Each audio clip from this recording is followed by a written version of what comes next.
अस्सलाम वालेकुम दोस्तों, कैसे हैं? उम्मीद करता हूँ सब ठीक ठाक होंगे। मैं हूँ इट्स अली। आज हम बात करेंगे तहज्जुद।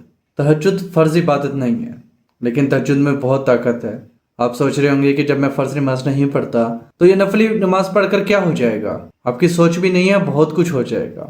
आप महीने में बस एक दफ़ा तहज्जुद पढ़ने की कोशिश करें, फिर देखिए आपकी ज़िंदगी में कितने मुख्तसर वक्त में कितना बड़ा बदलाव आएगा। जब आप रात की तारीकी में उठकर अपने अल्लाह ताला से मुलाकात करेंगे और उसकी मौजूदगी को महसूस करेंगे, ये कैसे हो सकता है कि आपका फर्ज नमाज पढ़ने को दिल नहीं चाहेगा। बस सारी बात एक दफ़ा सजदे के दौरान मिलने वाले सुकून की है, उस सुकून को महसूस करने की है। बस फिर ज़िंदगी में कभी भी आप नमाज नहीं छोड़ सकेंगे। अल्लाह ताला आपको नमाज छोड़ने ही नहीं देंगे। आपका दिल मचला करेगा, आपकी रूह आपको उकसाया करेगी कि अल्लाह से मिलना है, अल्लाह से मुलाकात का वक्त हो गया है। आपके पाँव आपको घसीटते हुए लेकर जाएंगे और नमाज के लिए खड़ा किया करेंगे। सही बुखारी की हदीस है 114। उसमें हजूर सल्लल्लाहु अलैहि वसल्लम ने फरमाया कि हमारा परवरदिगार बुलंद बरकत वाला है। अल्लाह ताला हर रात के वक्त आखिरी आसमान पर आते हैं।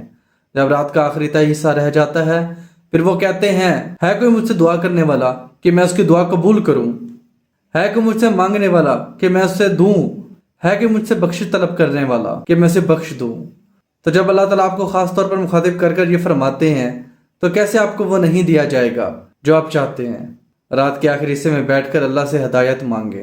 अल्लाह ताला आपको ज़रूर उन तमाम ज़रियों तक ले जाएगा जो राह रास्त के हैं, जिनसे हदायत का आगाज़ होता है। तहज्जुद को अपनी ज़िंदगी में शामिल कर लें।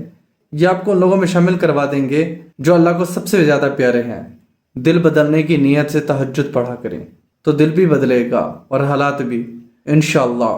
अल्लाह ताला हमें अमल करने की तौफीक अता फरमाए। जज़ाकल्लाह।